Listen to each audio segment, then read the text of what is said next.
Heart attack হলে আমরা troponin বলে একটা টেস্ট করি। এটা করলে বোঝা যায় যে হার্ট অ্যাটাক হয়েছে কিনা। তো ট্রপোনিন কিন্তু শুধু হার্ট অ্যাটাকে যে বাড়ে তা না, আরও কিছু কারণে বাড়তে পারে, সেটা নিয়ে আজকে আলোচনা করব।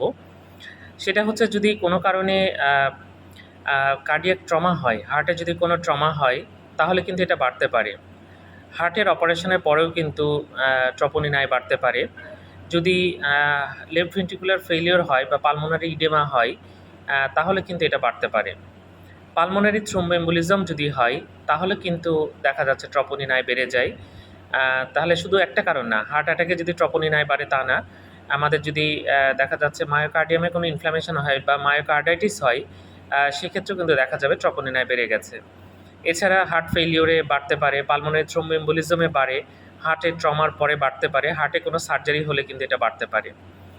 এছাড়া দেখা যাচ্ছে যে আরও বিভিন্ন কারণে হার্টের কজ ছাড়াও কিন্তু এটা বাড়তে পারে। সুতরাং ট্রপোনিন বাড়লে যে হার্ট অ্যাটাক হয়েছে, ঠিক আছে, যদি খুব বেশি বুকে ব্যথা থাকে, তার সাথে ট্রপোনিন বাড়ে, ইসিজিতে চেঞ্জ পাওয়া যায়, তাহলে আমরা হার্ট অ্যাটাকে চিন্তা করব, কিন্তু অন্যান্য কারণেও কিন্তু বাড়তে পারে।